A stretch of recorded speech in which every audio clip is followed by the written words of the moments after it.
राधे राधे। कैसे हैं आप सब। आज हम कार्तिक मास कथा अध्याय 23 का श्रवण करेंगे। 23वां अध्याय वर्णन आंवला तुलसी जान, पढ़ने सुनने से कमल हो जाता कल्याण।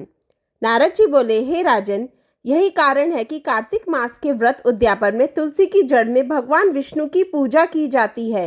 तुलसी भगवान विष्णु को अधिक प्रीति प्रदान करने वाली मानी गई है। राजन, जिसके घर में तुलसी वन है वह घर तीर्थ स्वरूप है, वहां यमराज के दूत नहीं आते। तुलसी का पौधा सदैव सभी पापों का नाश करने वाला तथा अभीष्ट कामनाओं को देने वाला है। जो श्रेष्ठ मनुष्य तुलसी का पौधा लगाते हैं वे यमराज को नहीं देखते। नर्मदा का दर्शन, गंगा का स्नान और तुलसी वन का सत्संग, ये तीनों एक समान कहे गए हैं। जो तुलसी की मंजरी से संयुक्त होकर प्राण त्याग करता है वह सैकड़ों पापों से युक्त ही क्यों ना हो तो भी यमराज उसकी ओर नहीं देख सकते। तुलसी को छूने से कामिक, वाचिक, मानसिक आदि सभी पाप नष्ट हो जाते हैं। जो मनुष्य तुलसी दल से भगवान का पूजन करते हैं वे पुनः गर्भ में नहीं आते, अर्थात जन्म मरण के चक्कर से छूट जाते हैं। तुलसी दल में पुष्कर आदि समस्त तीर्थ, गंगा आदि नदी और विष्णु प्रभृति सभी देवता निवास करते हैं। हे राजन, जो मनुष्य तुलसी की काष्ठ का चंदन लगाते हैं उन्हें सहज ही मुक्ति प्राप्त हो जाती है और उनके द्वारा किए गए पाप उनके शरीर को छू भी नहीं पाते। जहाँ तुलसी के पौधे की छाया होती है वहीं पितरों की तृप्ति के लिए श्राद्ध करना चाहिए। जिसके मुख में, कान में और मस्तक पर तुलसी का पत्ता दिखाई देता है उसके ऊपर यमराज भी दृष्टि नहीं डाल सकते, फिर दूतों की तो बात ही क्या है। जो प्रतिदिन आदर पूर्वक तुलसी की महिमा सुनता है वह सब पापों से मुक्त हो ब्रह्मलोक हो जाता है। इस प्रकार आंवले का महान वृक्ष सभी पापों का नाश करने वाला है। आंवले का वृक्ष भगवान विष्णु को प्रिय है। इसके स्मरण मात्र से ही मनुष्य गोदान का फल प्राप्त करता है। जो मनुष्य कार्तिक में आंवले के वन में भगवान विष्णु की पूजा तथा आंवले की छाया में भोजन करता है उसके भी पाप नष्ट हो जाते हैं।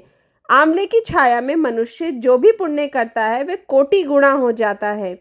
जो मनुष्य आंवले की छाया के नीचे कार्तिक में ब्राह्मण दंपति को एक बार भी भोजन देकर स्वयं भोजन करता है वह अन्न दोष से मुक्त हो जाता है। लक्ष्मी प्राप्ति की इच्छा रखने वाले मनुष्य को सदैव आंवले से स्नान करना चाहिए। नवमी, अमावस्या, सप्तमी, संक्रांति, रविवार, चंद्र ग्रहण तथा सूर्य ग्रहण के दिन आंवले से स्नान नहीं करना चाहिए। जो मनुष्य आंवले की छाया में बैठकर पिंडदान करता है उसके पितृ भगवान विष्णु के प्रसाद से मोक्ष को प्राप्त होते हैं। जो मनुष्य आंवले के फल और तुलसी दल को पानी में मिला के स्नान करता है उसे गंगा स्नान का फल मिलता है। जो मनुष्य आंवले के पत्तों और फलों से देवताओं का पूजन करता है उसे स्वर्ण मणि और मोतियों द्वारा पूजन का फल प्राप्त होता है। कार्तिक मास में जब सूर्य तुला राशि में होता है तब सभी तीर्थ, ऋषि, देवता और सभी यज्ञ आंवले के वृक्ष में वास करते हैं।